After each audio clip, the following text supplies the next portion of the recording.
Les parcs d'Arli et de la Pendjari sur les pas des ruines de l'Europénie, la directrice générale de l'UNESCO promet une expertise en vue de leur classement au patrimoine mondial de l'humanité. Les greniers aux allures de maison, cela se laisse admirer en pays Nounouma dans les environs de Tchériba, une spécialité de l'architecture Nounouma qui conjugue art et rôle social. Elles étaient à la recherche d'un blanc, mais le prince charmant s'est révélé être un cybercriminel bien noir. Le malfrat est actuellement sous les verrous, mais des jeunes filles ont déjà payé le prix fort de leur naïveté. Et puis le pouvoir aux femmes au FESPACO 2013. Des femmes présidentes de tous les jurys et une femme invitée d'honneur de la 23e Biennale du cinéma africain. Alimata Salambere est notre invitée de la page FESPACO. Madame, Messieurs, bonsoir.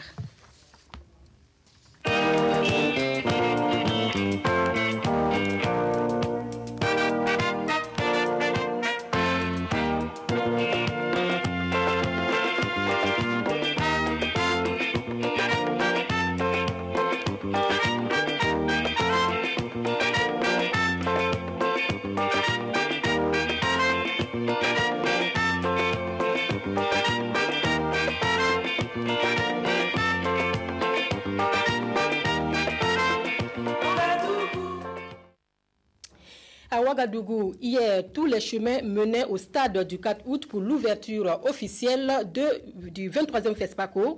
À ce grand rendez-vous du cinéma africain, 7 cinéastes du continent ont manqué à l'appel. Les professionnels du 7e art ne les oublient pas. Dans la soirée, un hommage leur a été rendu, suivi ce matin par la traditionnelle cérémonie de libation. Ces moments de reconnaissance et de recueillement avec Kadi Sanogo. Charles Mensa, cinéaste du Gabon. Dieudonné Kabongo Bachila, comédien de la République démocratique du Congo. Bourema Nikiema et Kouka Aimé Zongo, cinéaste du Burkina. Kitia Touré de la Côte d'Ivoire. Masser Diang et Tiernon Diaye Dos du Sénégal. Voici les professionnels du 7e art africain qui ont disparu entre 2011 et 2012. La délégation générale du FESPACO a initié cette nuit d'hommage pour se rappeler de ces hommes qui nous ont quittés et qui ont joué leur partition dans le cinéma africain. À l'occasion, des trophées d'honneur ont été remis à la famille de feu Charles Mensa qui a donné 37 ans de sa vie au cinéma. Le deuxième trophée d'honneur a été attribué à Dieudonné Kabongo Bachila, comédien, premier humoriste africain, belge d'adoption depuis 1970. Cette soirée a été ponctuée par le chant de la chorale de l'université Saint-Thomas d'Aquin et des projections de films. On est très fiers, hein, comme je disais tout à l'heure, et puis donc c'est pour ça qu'on est présent là. Là, il y a son frère aussi qui est là, qui est venu, qui a fait le déplacement. Donc on essaye d'aller où son travail a été reconnu, quoi. Et donc du coup, moi, je suis scénographe, donc du coup, bon bah, d'une certaine façon, je vais essayer de suivre les traces de mon père. Les cinéastes africains présents à la 23e édition du FESPACO se sont retrouvés ce dimanche matin avec à leur tête le doyen Moustapha Alassane du Niger pour la traditionnelle cérémonie de libation. Mais dans la main, ils ont parcouru 3 fois le monument dédié aux cinéastes africains à Ouagadougou. Une façon de se recueillir, de prier et de se souvenir des hommes du 7e art qui ne sont plus de ce monde. Moustapha Alassane, cinéaste nigérien qui a participé à la première édition du FESPACO en 1969 avec son film La Bague du roi Koda, lance un appel au gouvernement africain pour la relance du cinéma. C'est une cérémonie qui nous appartient tous, nous qui sommes dans le milieu de l'audiovisuel. C'est pour ça que je parlais tout à l'heure, je dis, nous allons demander aux télévisions d'Afrique de faire un effort un peu dans notre sens là, quoi. Et ce n'est pas eux-mêmes qui vont faire ça, c'est les États qui doivent faire ça. Il faut prévoir une continuité. Nous avons vu que les choses ont baissé parce que les gens ont travaillé sans producteurs, les jeunes travaillent sans distributeurs, les jeunes travaillent et tout ça presque au four et au moulin. C'est pas ça qu'on dit en français, quelqu'un qui fait du pain, qui va au champ, qui fait du blé, qui vient faire du pain. Non, au four et au moulin, nous sommes tous dedans jusqu'à ce jour. Une photo de famille des cinéastes africains et des invités a mis fin à la cérémonie de libation. Place à la compétition officielle avec des films à la conquête de l'étalon d'or de Nyenega. 19 films dont How to Steal 2 Millions, entendez, Comment voler 2 millions. C'est un long métrage du réalisateur sud-africain Charlie Windla. Le film raconte les péripéties de Jack qui, après un séjour en prison, retrouve les dures réalités de la liberté. Frédéric Etienne Bassenga a vu le film pour nous. How to Steal 2 Millions, en français, Comment voler 2 millions, est un film du Sud-Africain Charlie Windla en compétition pour les talents d'or de Nyenega. Premier long métrage projeté à cette 23e édition du FESPACO, ce film met en exergue les difficultés rencontrées dans la vie après un passage en prison. Jack, l'acteur principal qui vient d'être libéré après avoir purgé 5 ans de prison, décide de gagner honnêtement sa vie dans le secteur du bâtiment. Projet en main, il frappe à toutes les portes sans succès. Alors Sturgi Tala, un ancien ami, qui lui fait une proposition très tentante, un cambriolage. Terriblement fauché financièrement, Jack retombe alors dans ses travers après une longue période d'hésitation.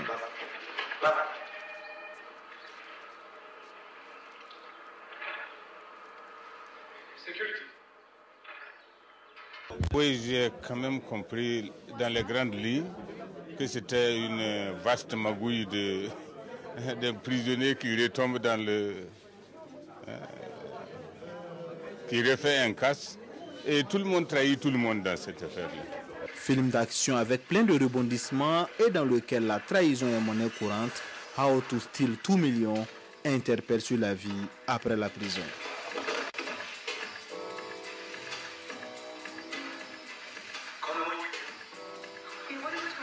Ça, c'est des films qu'on aurait plaisir à aller regarder dans les salles de cinéma. Ça n'a rien à envier aux films hollywoodiens. Journaliste et reporter converti en cinéaste, Charlie Windla, avant ce film, a écrit plusieurs films pour les télévisions sud-africaines et possède même une compagnie de production. Le marché international du cinéma et de l'audiovisuel a aussi pris ses quartiers à l'hôtel Azalaï Indépendance.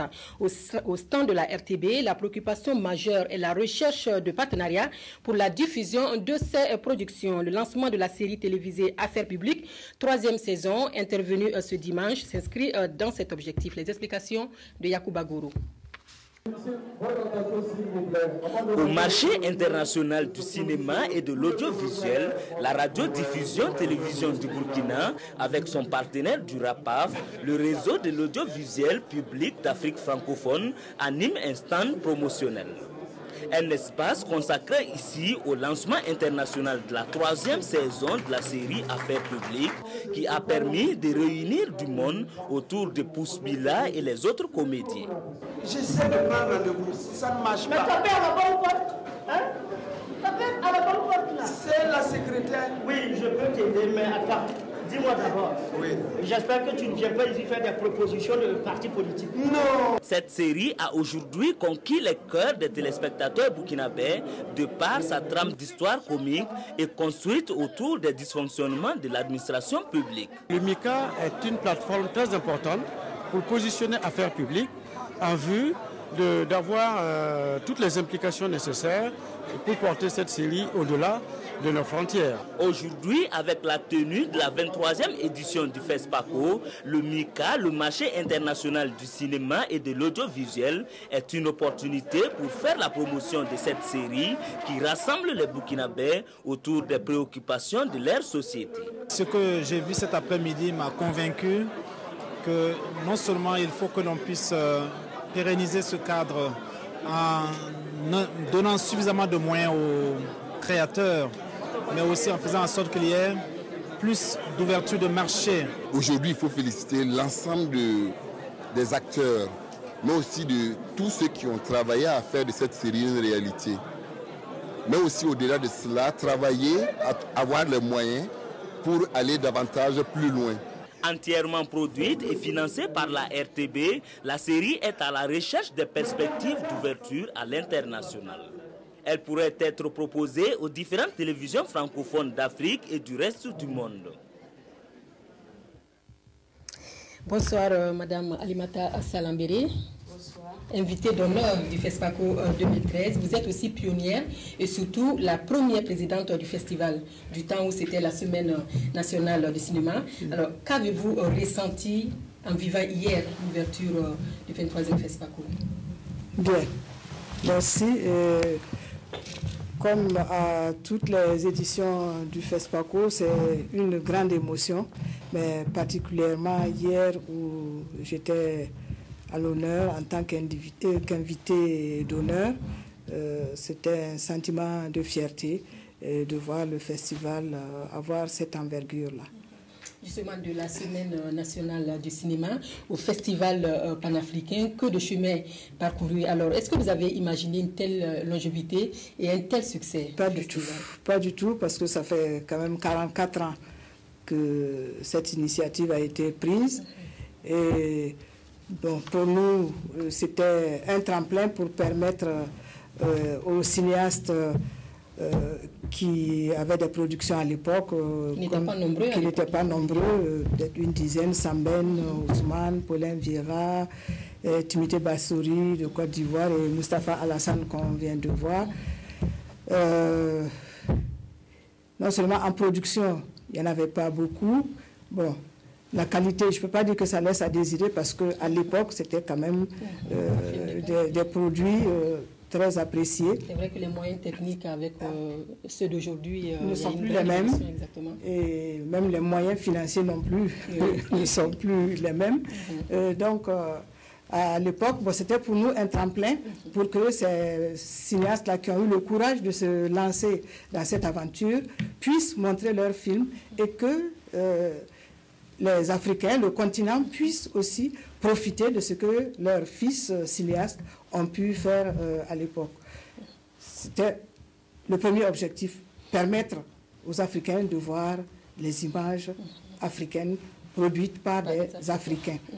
Et puis, bon, on a été encouragés, les cinéastes eux-mêmes étaient très heureux. Et surtout, ce qui était tout à fait nouveau, c'est que les cinéastes ont eu l'occasion de parler directement à leur public, ce qui n'est pas donné à tous les cinéastes. Parce qu'on faisait les projections et le lendemain, les étudiants, surtout qui étaient très présents pour les discussions, et le lendemain, il y avait donc une discussion entre le réalisateur du film projeté la veille et les étudiants et le public qui était là. Donc ça permettait aux réalisateurs de savoir dans quel sens aller pour satisfaire leur public. Est-ce que c'est le même scénario avec le festival actuellement? Oui, c'est toujours le même objectif, hein, c'est permettre aux cinéastes, au plus grand nombre de réalisateurs de venir présenter leurs produits. Qu'est-ce qui a changé? Il y a par exemple le marché que vous avez annoncé, le MICA par exemple, qui a changé, parce qu'il ne faut pas produire et mettre dans les tiroirs. Et quand on produit, c'est pour que ce soit distribué. Or, au départ, vous étiez très jeune, mais il n'y avait que deux sociétés, Comasico, je crois, et Secma, qui étaient les seuls distributeurs dans presque toute l'Afrique. Donc, ce n'était pas nos produits que ces sociétés-là aidaient à être distribués. Donc, ça, c'était un point important pour les cinéastes, de pouvoir distribuer leurs films.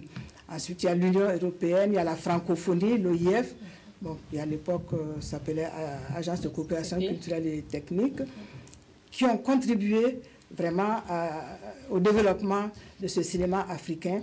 Et ça a permis à certains cinéastes de se retrouver à Cannes. Idrissa, son film a été projeté à Cannes. Souleymane Cissé, Gaston Kaboy, il y a plusieurs cinéastes africains qui ont pu aller à Cannes en passant par Ouagadougou. Oui. Donc, beaucoup de cinéastes aujourd'hui, beaucoup de films, beaucoup de partenaires aussi. Je pense que l'honneur vous revient. Et justement, cette 23e édition est placée sous le signe de la femme, a déclaré donc hier le ministre de la Culture dans son discours d'ouverture du festival. On a la première dame Chantal Compaoré qui est marraine. On a Eusan Palsy qui est la présidente du grand jury.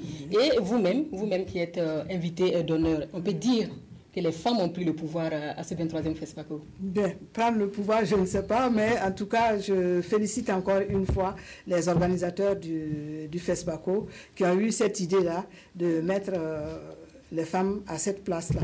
Et Ezan Palsi l'a rappelé tout à l'heure à l'ouverture professionnelle au Ciné Burkina.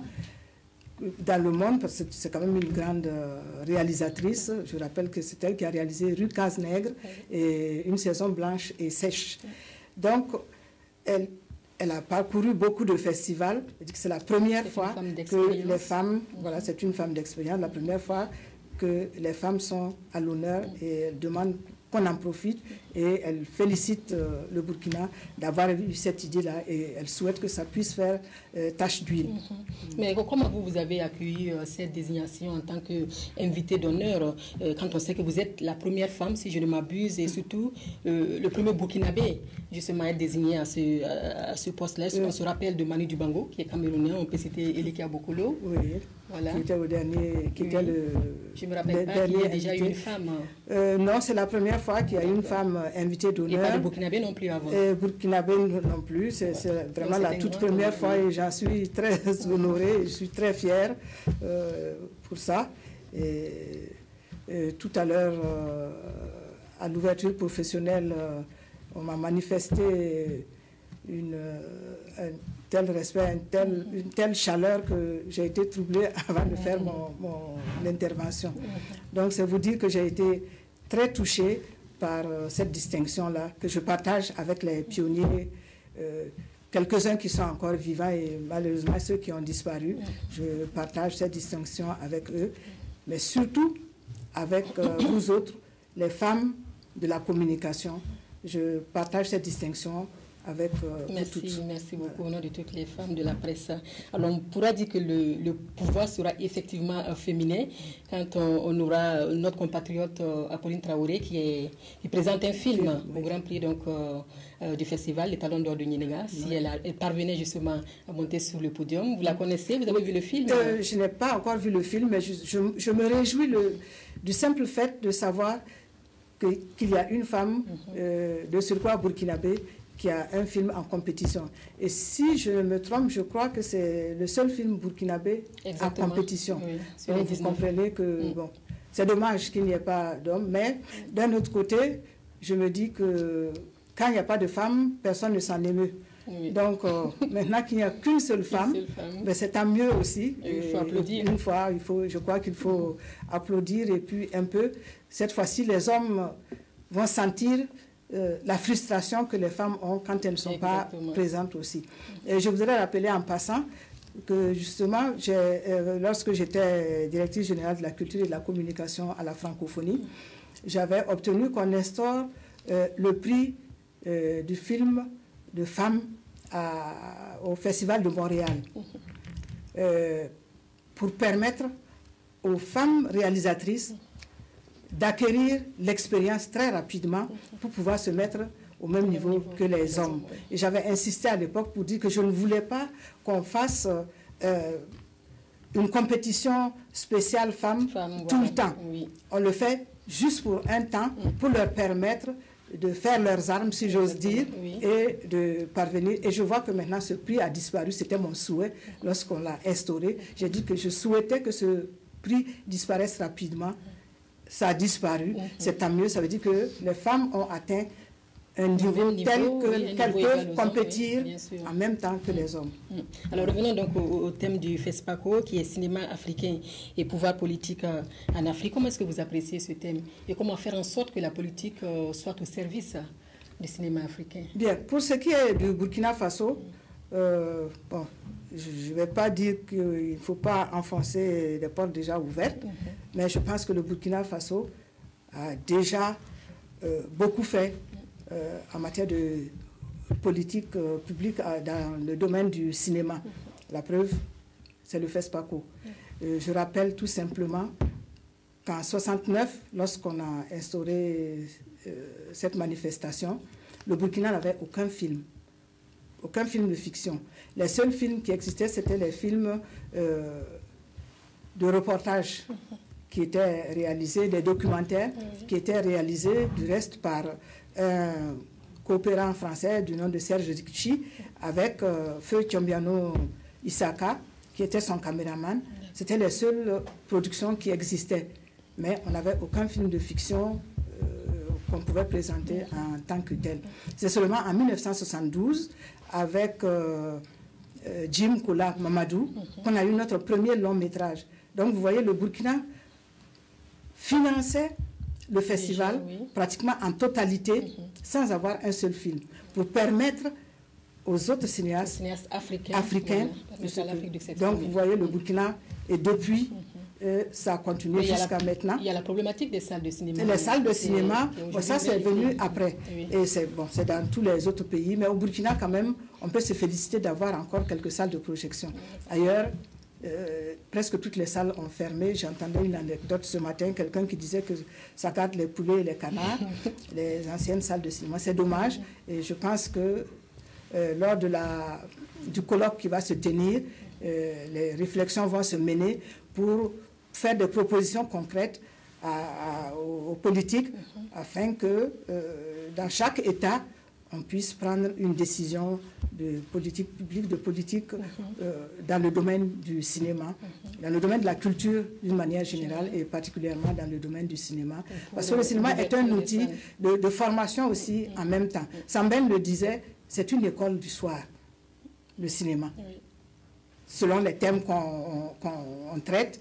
Donc, il faut que ce soit vu de cette façon-là et que chaque État quand même prenne la décision de décider des politiques culturelles de créer des lieux où ces films peuvent être vus. Alors, d'autres festivals existent. Vous avez cité tantôt le festival de Montréal, il y a le festival de Durban, il y a le festival de Cannes, de Namur ou d'Amiens, qui sont des concurrents sérieux. Alors, comment est-ce que le FESPACO pourrait survivre à cette concurrence-là? Bon, comme je l'ai rappelé tout à l'heure, le FESPACO a quand même 44 ans. Et ces festivals-là n'ont pas le même âge. Et vous voyez aujourd'hui, il y a un engouement pour le FESPACO. Vous savez, il y a eu beaucoup de tentatives depuis 1969 à aujourd'hui de déstabiliser le FESPACO, de transporter le FESPACO ailleurs. Bref, il y a des concurrences. Mais moi, je ne vois pas cela comme des concurrents. Parce que le festival d'Amiens, par exemple, aussi bien Amiens, Namur que Montréal, sont des festivals jumelés au FESPACO. En principe, les jumeaux ne se font pas concurrence. Donc, on doit se compléter. On doit se compléter. Nous, ici, nous présentons des films venant de ces pays-là, de ces régions. Et au Festival de Montréal, c'est des films africains aussi qui sont présentés. Et c'est un tremplin de plus pour les cinéastes africains. En tout cas, personnellement, je ne verrais pas ça en termes de concurrence. Et même s'il y a concurrence, je pense que le FESPACO survivra. Parce que nous avons notre particularité, nous avons notre originalité. Quand on prend la rue marchande, ça n'existe nulle part dans un autre festival. Voilà. Alors, invité d'honneur du FESPACO, quel est le message que vous avez à l'endroit des festivaliers? Bon, le message, que les festivaliers, d'une manière générale, s'emparent donc du FESPACO et s'amusent bien et en profitent. Concernant les réalisateurs, les cinéastes, personnellement, je souhaite qu'on se penche plus vers la coproduction. Pourquoi? Quand il y a 2 ou 3 pays qui se mettent ensemble pour produire, il y a beaucoup d'avantages. D'abord, le cinéma coûte très cher. Lorsqu'un seul pays ne peut pas prendre en charge un film de, je sais pas, de centaines de millions de francs, si on se met à 3, on finance un film, on s'en sort. De plus, les 3 pays qui se sont mis ensemble pour coproduire sont obligés de consommer cette production. Donc ça fait déjà un marché de 3 pays. Personnellement, c'est ce que je suggérerais, qu'on aille vers la coproduction. Ensuite, coproduction, télévision, cinéma aussi, puisque la télévision consomme les films produits sur le plan cinéma. Moi, s'il y a une coproduction cinéma-télévision aussi, je pense que ça pourrait être bénéfique. Mais c'est ce que tente de faire le MICA. Voilà, je pense, oui, le MICA essaie de faire cela. Et le MICA est un tremplin aussi pour permettre la distribution qui justement fait défaut à ce moment. Et je voudrais rappeler en passant, puisqu'elle est là actuellement, la présidente du Conseil supérieur de la communication de Guinée, Mme Martine Ilbouto Condé, qui était ici à l'époque du temps du Ciprofilm, CIDC Ciprofilm, et qui a commencé le MICA ici, l'embryon du MICA qui a eu aujourd'hui cette ampleur-là. Voilà, nous la saluons donc. Voilà, on la salue en passant. Voilà, merci Madame Alimata Salambéré, invitée d'honneur du FESPACO 2013. Merci d'avoir suivi cette page FESPACO.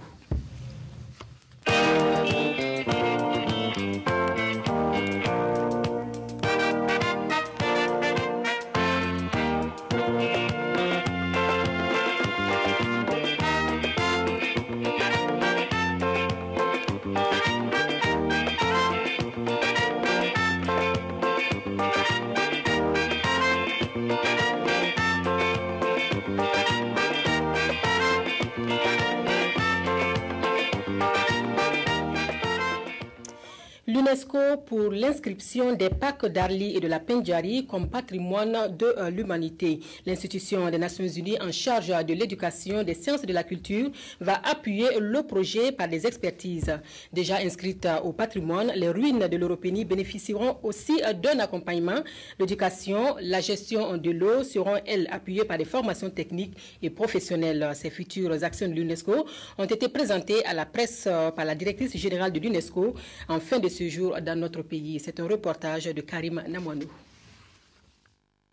Le séjour burkinabé de Irina Bokova aurait été bref, mais il aura permis à la directrice générale de l'UNESCO d'avoir des échanges fructueux et surtout d'aller à la découverte d'institutions partenaires. Au terme de sa visite et face aux hommes des médias, l'occasion était opportune pour traduire toute sa reconnaissance aux nombreux efforts consentis dans l'éducation par les autorités burkinabées. Nous considérons qu'il y a une vision, il y a une volonté politique très forte, il y a des avancées, il faut reconnaître pour atteindre les objectifs du millénaire du développement. Il faut améliorer la qualité de l'éducation. Là, nous sommes très impliqués avec la formation des enseignants. Il y a aussi le besoin de développer un système d'éducation, formation technique et professionnelle. Parce que là, ça va résoudre beaucoup de problèmes de l'emploi pour la jeunesse. Et ça va ajouter beaucoup aussi au développement. La promotion de l'éducation de la jeune fille, l'accès et la gestion rationnelle de l'eau connaîtront aussi un coup de pouce de la part de l'UNESCO. Et ce n'est pas tout. Les ruines de l'Europénie devront aussi bénéficier de l'accompagnement de l'institution en expertise technique pour sa restauration. Un expert sera aussi dépêché les mois à venir pour étudier les parcs du Pendjari et du W en vue d'une éventuelle reconnaissance par l'UNESCO. Je pense qu'il faut accueillir ça avec en tout cas beaucoup de joie, parce que si on réussit à faire classer aussi ces sites, donc c'est l'usage de tout ce qu'on en fait qui va amener des facteurs de développement et au niveau des populations locales et au niveau finalement national. De façon solennelle, Irina Bokova annonce que son institution va œuvrer à rétablir les manuscrits et les mausolées de Tombouctou pour redonner de la fierté au peuple malien. Mais le plus important pour elle serait de promouvoir la paix, car les guerres prenant naissance dans les esprits des hommes, c'est dans l'esprit des hommes que doivent s'ériger les défenses de la paix, slogan de l'UNESCO. Au ministère de l'Industrie, du Commerce et de l'Artisanat, 2013 se veut encore meilleur que l'a été 2012 par rapport à 2011.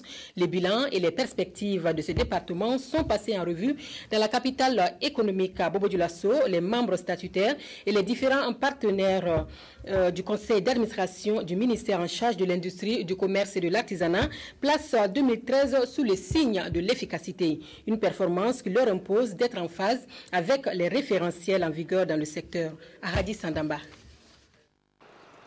C'est un conseil d'administration du secteur ministériel CASEM ordinaire qui doit se pencher sur la politique du développement en matière d'industrie, de commerce et d'artisanat. Cadre d'échange et de concertation, ce premier CASEM a pour objectif d'une part de faire le bilan de l'année 2012 et d'élaborer un programme d'activité réalisable pour l'année en cours, et d'autre part de réadapter l'organigramme du département en fonction des missions qui lui sont assignées. Et pour l'année écoulée, le bilan est jugé satisfaisant. Nous pensons que nous avons pu faire par rapport à 2011 un pas assez significatif parce que nous avons un taux de réalisé global physique d'environ 85%, alors qu'en 2011 on était à 74%.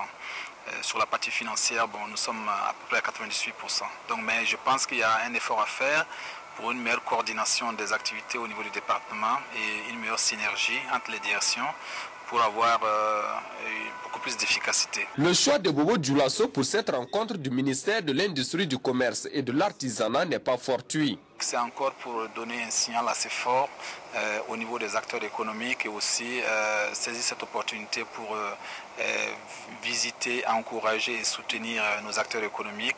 Nous allons aussi pouvoir visiter des unités industrielles, surtout leur donner un signal, surtout aussi faire en sorte que certaines unités qui ne sont pas en règle sachent que nous sommes là pour les inviter à entrer dans le respect de la norme. Et nous allons encourager aussi les femmes qui sont dans la transformation et nous allons aussi visiter des unités comme l'abattoir de Bobo qui a besoin d'être accompagné aussi pour être mis à niveau.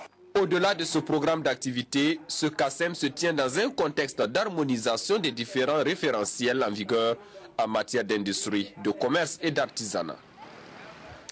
Des références en matière d'unité industrielle dans la capitale économique, la Société africaine de pneumatiques et l'abattoir frigorifique ont été visités par le ministre de l'Industrie, du Commerce et de l'Artisanat. Ces deux secteurs de développement économique de Bobo Dioulasso croupissent sous le poids de la fraude et de l'âge. Des mesures d'accompagnement s'imposent pour la survie de ces deux unités industrielles. Le film de la visite avec Christine Koulibaly.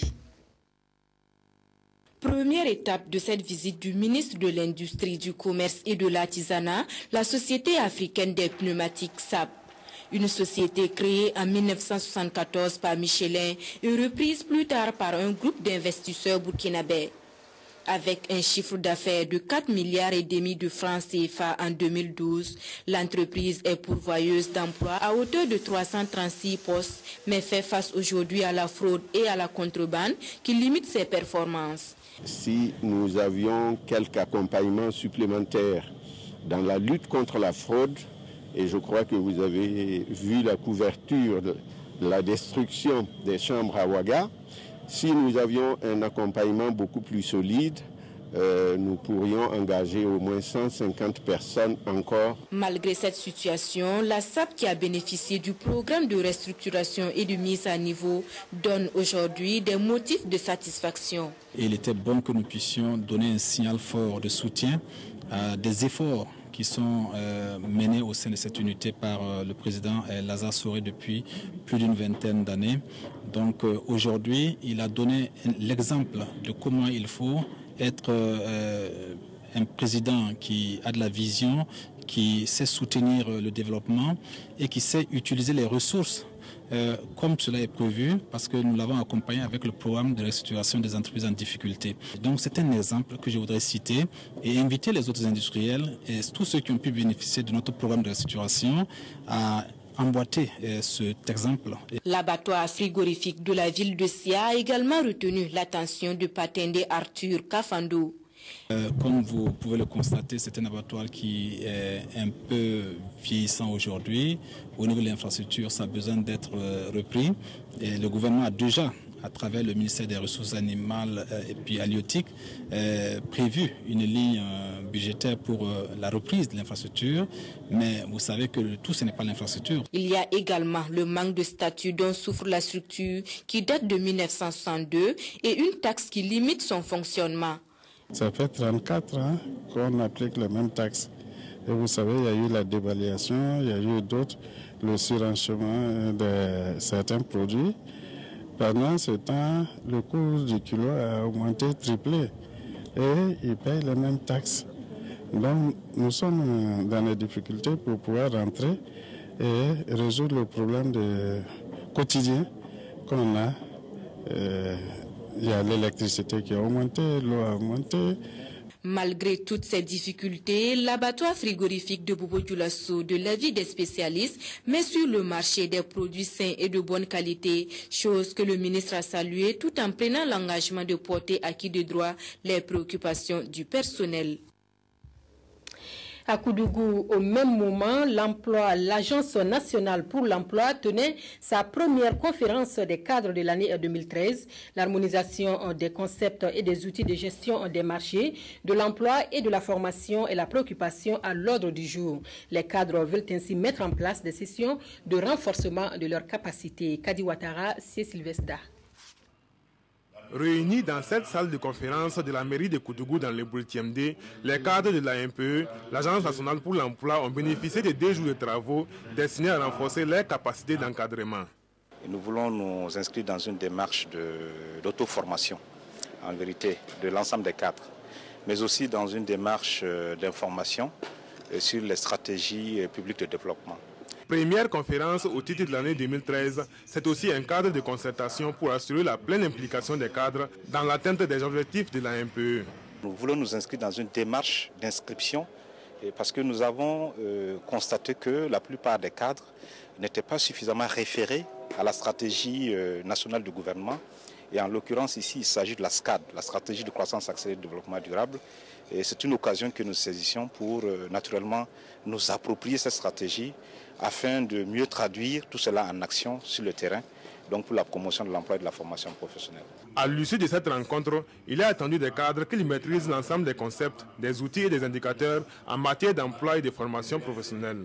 Il est également attendu d'eux une meilleure implication dans les processus de la gestion des marchés de l'emploi et de la formation. Avec cette conférence, ce sont les méthodes de travail de la MPE qui seront harmonisées des directions centrales aux directions régionales. Fin de classe pour 140 infirmiers, chefs de poste des centres de santé et de promotion sociale. 5 jours à l'école de l'expérience sanitaire de la Chine-Taïwan. La formation continue a permis aux apprenants de se familiariser aux thèmes liés à l'organisation, au management et aux techniques de soins de base. Reportage Judith Estelle Assoba. Ces infirmiers chefs de poste des centres de santé et de promotion sociale CSPS sont venus de l'ensemble du territoire du pays. Ils ont 5 jours durant bénéficié de cette formation continue qui avait pour objectif d'améliorer leurs compétences dans l'organisation, la gestion des services de leur ressort et la prise en charge des malades.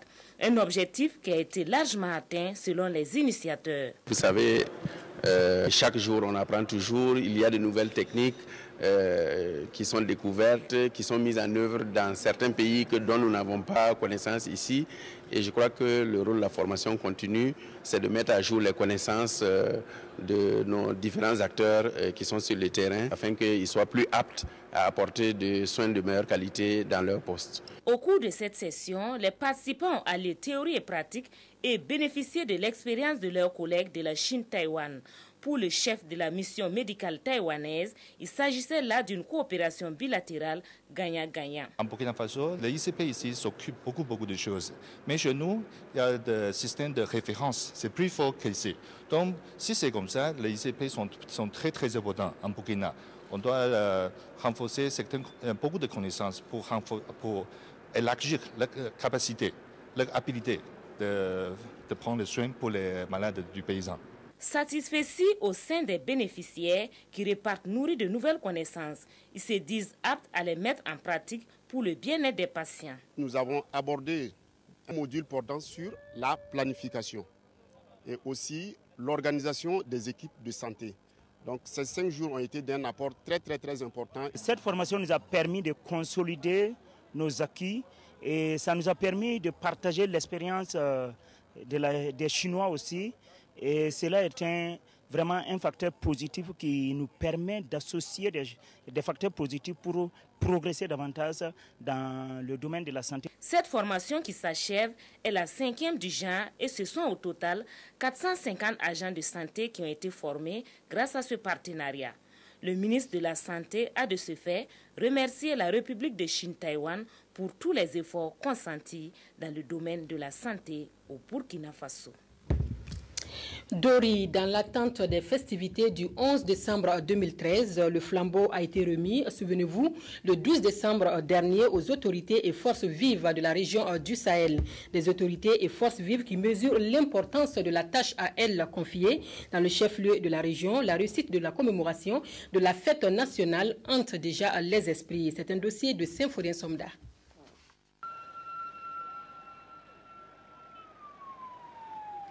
Après les chefs-lieux des régions de l'Est, du Nord, des Hauts-Bassins et du Centre-Ouest, c'est la ville de Dori dans le Sahel qui va abriter les festivités du 11 décembre 2013. Le 12 décembre dernier, les populations du Sahel se sont mobilisées pour accueillir le flambeau. Au cours de cette cérémonie d'accueil, les autorités se sont engagées à tout mettre en œuvre pour la réussite de cette manifestation. Je compte sur les hommes, je compte sur les femmes, je compte sur les jeunes, je compte sur les opérateurs économiques, je compte sur les sociétés minières, je compte sur chacun qui est dans la région. C'est un défi majeur, les temps changent, tout le monde change et nous voudrions qu'à l'image de ce que Kodougou nous a présenté, que nous également nous puissions montrer qu'on peut prendre ce flambeau, courir avec, aller vite et aller loin. Le gouverneur, à la tête du comité régional, a impliqué toute la région pour cette organisation. Nous avons donc déjà lancé l'appel à toutes les filles et les fils de la région pour qu'ils en fassent sienne. Et je crois que par la suite, nous avons reçu l'ensemble des ressortissants, personnes ressources à Ouagadougou, dans la salle Sénaza d'ailleurs, et dans la même continuité, pour demander donc aux fils et aux filles de la région vraiment de s'adjoindre main dans la main pour qu'on nous réussisse. Le comité régional d'organisation, de concert avec les forces vives de la région, ont proposé les sites sur lesquels seront implantées les infrastructures du 11 décembre.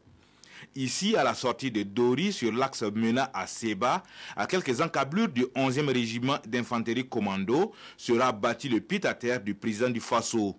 Il s'étend sur une superficie de 10 hectares. Il est prévu de faire une voie bitumée pour accéder au niveau même du pied-à-terre. Donc il y aura des édifices qui seront exécutés là-bas. À quelques centaines de mètres du pied-à-terre du président, c'est là que sera construite la cité des forces vives. Les parcelles qui seront contiguës au domaine présidentiel auront une superficie d'environ 450 mètres carrés, où nous prévoyons de réaliser des villas d'un certain standing, avec en tout cas des coûts de réalisation autour de 30 millions. Ces villas vont servir dans le cadre de la fête du 11 décembre. La salle polyvalente multifonctionnelle sera érigée à proximité de la mare de Dori sur l'axe Dori-Gorom-Gorom. Une salle d'une capacité de 1500 à 2000 places.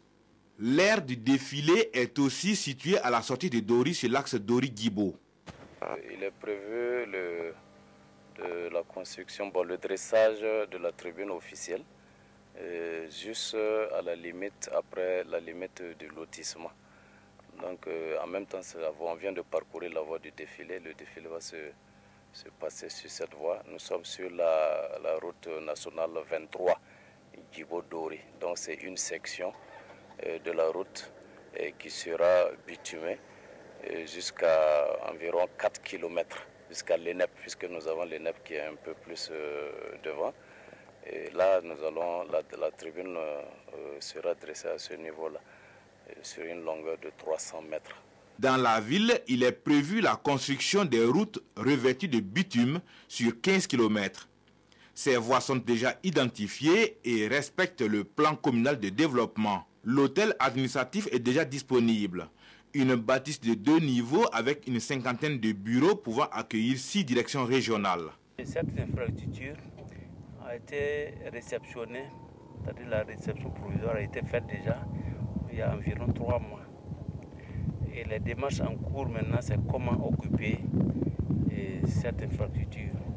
À cet effet, le ministère des Finances, et certainement en collaboration avec le ministère de l'Habitat, ils ont déterminé des critères d'occupation. Et une rencontre a déjà eu lieu. Et nous attendons maintenant les équipes techniques qui reviennent pour nous faire le plan d'occupation maintenant. Le comité national d'organisation est attendu dans les prochains jours à Dori. Il va visiter les sites proposés et donner le top départ pour la réalisation des travaux après avoir apprécié. Le gouverneur et son équipe se disent confiants quant à l'aboutissement des travaux dans le délai grâce à l'engagement des filles et des fils du Sahel qui croient en la réussite de la manifestation dans la région.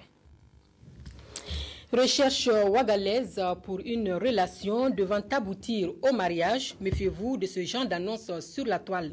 La recherche effrénée d'un mari blanc peut vous conduire dans un hôtel de la place ou en lieu place de l'Européen désiré. Vous retrouverez un cybercriminel à la peau d'ébène qui va abuser de votre naïveté. C'est le mode opératoire d'un jeune burkinabé de 31 ans, enseignant et gérant de cybercafé. À son tour, il est tombé dans les mailles des filets de la gendarmerie. C'est Sylvestre. Encore un présumé cybercriminel mis hors d'état de nuit par la brigade ville de gendarmerie de Boulmiougou à Ouagadougou. Le suspect, âgé de 31 ans, opérait depuis 2009 sur les sites de rencontres à partir de 4 adresses électroniques qu'il anime à lui seul. Donc dans le premier compte, il fait une annonce, il fait croire qu'il est un homme blanc très régulier au Burkina Faso, à la recherche d'une Ouagalaise pour une relation pouvant aboutir au mariage. Et dans le deuxième compte, il dirait celles qui sont intéressées au motif que ce compte appartient à son ami ouagalais. Et les filles intéressées, effectivement, entrent en contact avec ses prétendus amis vivants à Ouaga. Et lui, il les conseille d'accepter, parce qu'il a permis à plusieurs filles d'avoir des maris blancs avec qui elles vivent effectivement en Europe. Lorsqu'elles montrent une certaine réticence, il les envoie sur des autres sites. L'ami ouagalais les envoie sur des autres sites qu'il dit appartenir à des filles qui vivent avec leurs maris en Europe. Et c'est lui qui se retrouve là-bas encore pour dire à celles qui sont réticentes d'accepter, parce que c'est de cette pratique qu'elles ont réussi à épouser des Blancs. Il prend rendez-vous avec ces filles intéressées par l'annonce, se retrouve dans un motel de la place et l'entretien des relations sexuelles, il faut le dire, avec elles, et il prend les photos qu'il se devra d'envoyer à son ami blanc. L'arrestation du présumé cybercriminel a été possible grâce à la collaboration d'une journaliste du journal Bendré, prise pour cible par le suspect. La gendarmerie interpelle les internautes à plus de vigilance et appelle les populations à ne pas hésiter à signaler tout comportement suspect. Le prévenu, lui, encourt une peine de 2 mois à 1 an d'emprisonnement assortie d'amende selon l'article 371 du Code pénal. Dans l'actualité de ce dimanche, un anniversaire, celui des 23 années de règne du Larlé Naba Tigré. Le Nabasga, pour faire local, est une fête coutumière qui rend hommage au chef de Mossé. Cet après-midi, il y avait foule dans la cour du Larlé, troupe traditionnelle et artistes de la chanson moderne sont venus souhaiter joyeux anniversaire au Larlé Naba Tigré. Abdelaziz Yagibou.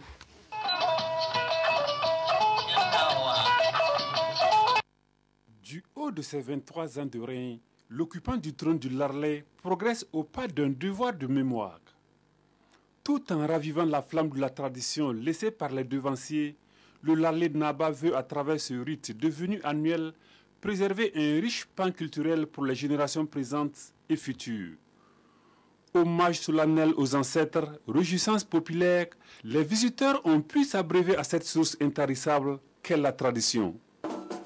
Oui, le Nabasga 2013 a tenu toutes ses promesses. C'est une fête qui consacre la célébration des devanciers, qui consacre la célébration, un hommage à rendre à ceux qui nous ont précédés en tant que chefs, qui ont régné sur le même trône que nous-mêmes.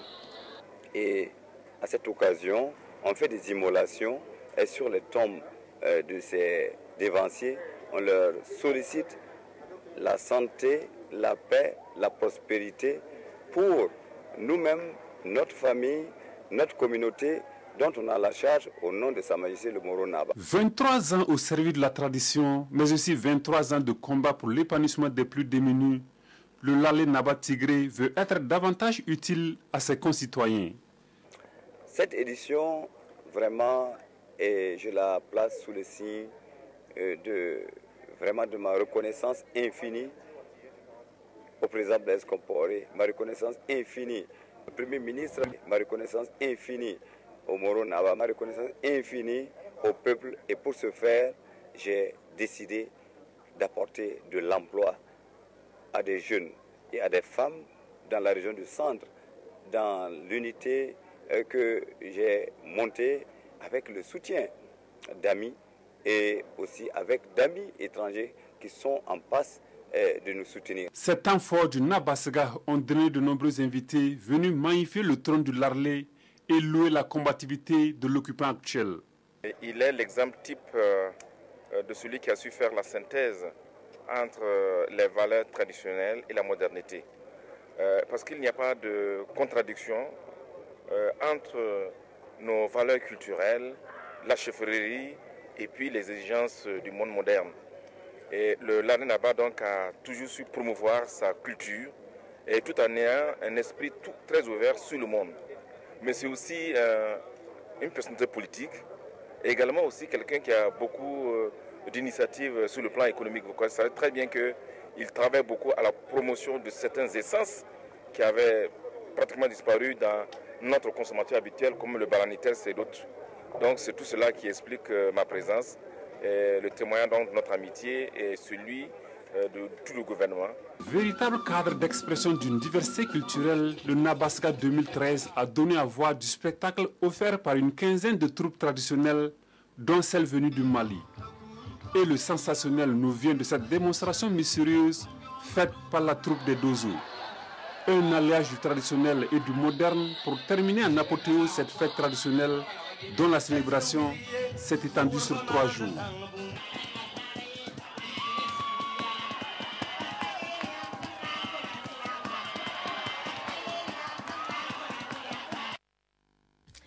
À la découverte de la culture burkinabé, marquons un arrêt en pays Nounouma dans les environs de Tchériba.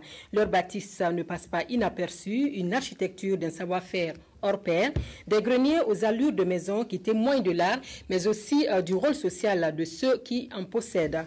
Arrêt sur image dans les villages de Titan et Labien dans ce dossier signé Karim Patrick Namoinou. Ils font partie intégrante du paysage en pays Nounouma. Empruntez la route Koudougou-Dédougou entre Tenado et Tchériba, vous les apercevrez fièrement dressés de chaque côté de la route dans les villages Nounouma. Leur architecture typique ne vous laissera pas indifférente. D'une hauteur de 6 mètres et d'une largeur de 3 mètres, ce sont les greniers qui n'ont certes pas les dimensions des maisons qu'ils côtoient, bien qu'ils en donnent l'impression. Certaines familles en possèdent même une vingtaine. Ces contemporains perpétuent ainsi un héritage légué par leurs aïeux.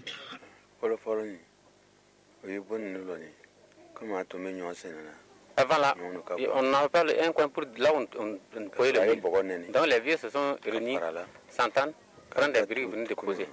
Donc des bois, tu peux déposer. On a couillé ça durant une semaine, 2 semaines, c'est fini. Donc avec ça, on a pu amener le mille. Et jusqu'à présent, on continue le même travail. Avec une durée de vie moyenne d'une quinzaine d'années, les vieilles bâtisses s'écroulent sous le poids des années. Pour en bâtir une nouvelle, 2 ou 3 semaines sont nécessaires. Mais il faut non seulement des bras valides, mais aussi et surtout des matériaux de construction.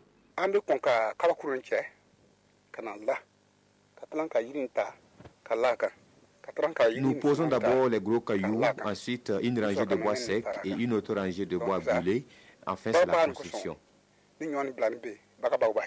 Point besoin de sacrifices ou de rites particuliers pour construire un grenier, nous ont confié ce conseil de notables du village des Titans.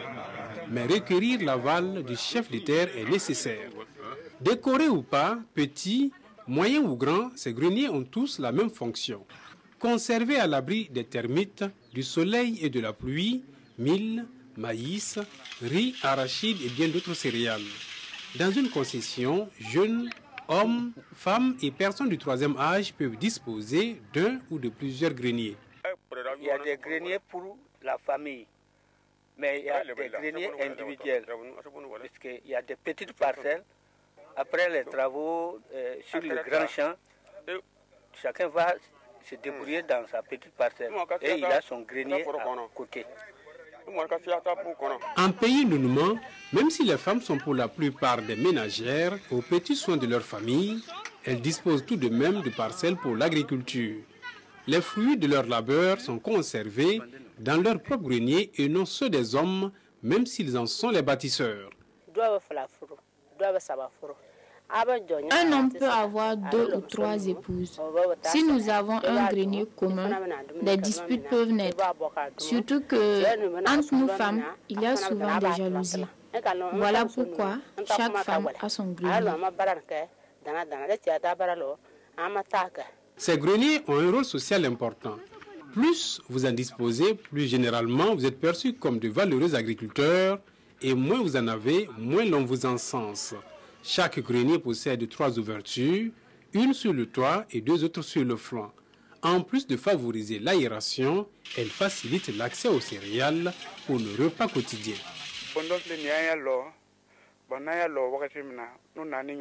Quand on veut charger, on commence par mettre le mille par la petite porte.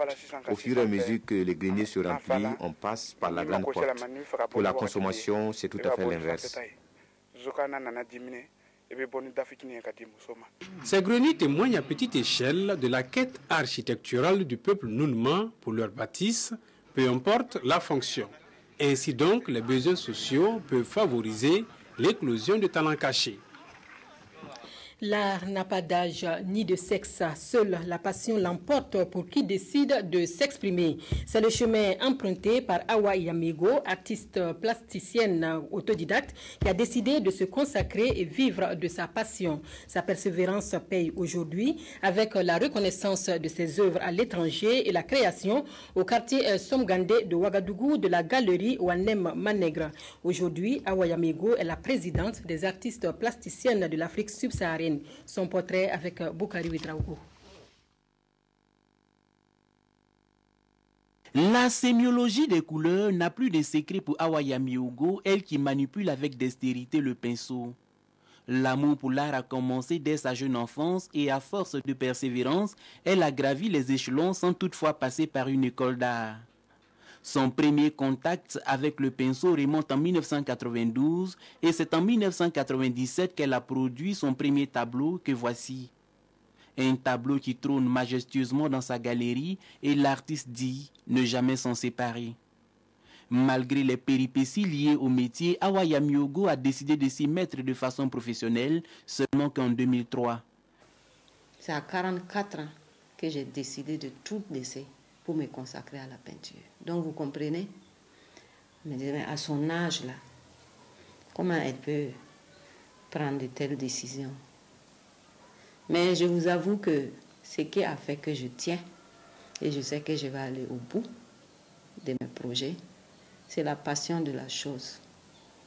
Une passion qui suscite l'inspiration et les tableaux fusent, chacun avec son langage, difficile parfois à décoder par les non-initiés.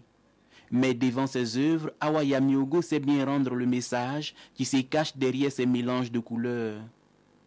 Passionnée de l'art, elle refuse de s'inscrire dans un registre car pour elle, l'art n'a pas de limite. Moi, je suis à l'aise. Moi, je peins au gré de mes inspirations.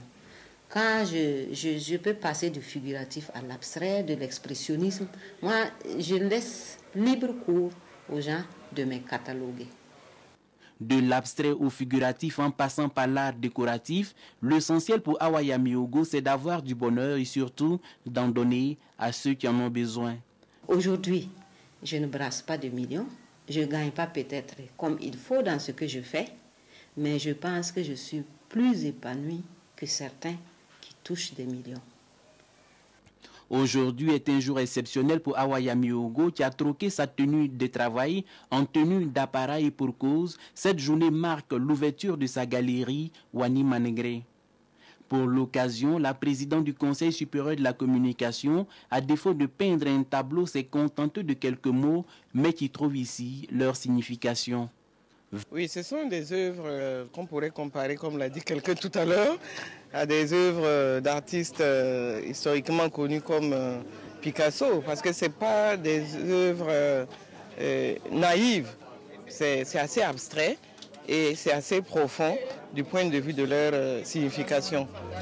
C'est un grand jour pour moi parce que c'est vrai qu'il y a quand même assez longtemps que je suis dans la peinture, mais c'est vraiment la première fois que j'arrive à organiser un tel événement qui soit couronné de cette façon. Ces œuvres sont de belles factures. Les couleurs sont suaves, sont douces. Et ça dénote, elle maîtrise sa technique qui va de l'abstrait au figuratif. Et elle travaille beaucoup sur l'acrylique. Donc des œuvres qui retracent la vie quotidienne et qui sortent aussi des émotions qu'elle ressent. À 54 ans aujourd'hui, Awaya Miogo continue d'écrire son histoire avec la peinture. Écrire, c'est se trahir. Chanter l'est encore plus. Cette maxime s'impose à la nouvelle œuvre musicale de Martin Nteri. L'artiste qui vient de se marier chante l'amour et invite à suivre son exemple. Cet hymne à l'amour compose les 8 titres de l'album intitulé Nonga. La cérémonie de dédicace à Remdego avec Frédéric Etienne Bassenga. De retour au Bercail après 14 ans d'aventure, Martin Nteri signe son retour sur la scène musicale. Nonga, c'est le nom de ce nouvel album, enregistré au Burkina Faso à Sidonie Productions.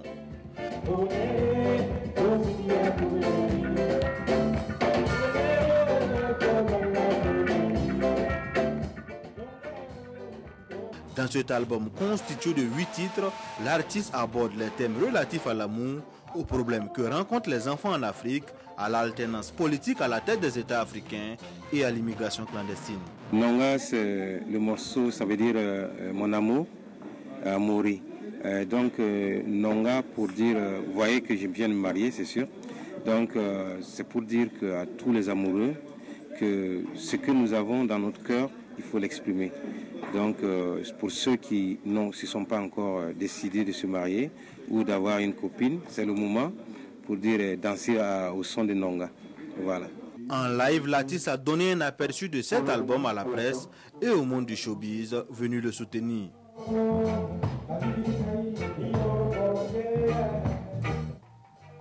Les Burkinabés de l'intérieur du pays, eux, auront droit à l'intégralité de l'album en live, car Martin Nteri compte y effectuer une tournée très prochainement. Cette étape finie, l'artiste déposera ses valises en France, où une tournée est également prévue. Voilà, ce journal s'achève. Merci à tous de l'avoir suivi. Notez qu'à partir de 21h45, la RTB vous propose un débat plateau avec des cinéastes africains sur l'opportunité des TIC pour le cinéma africain. Bonne fête de cinéma à tous et bonne reprise de travail. Bonsoir.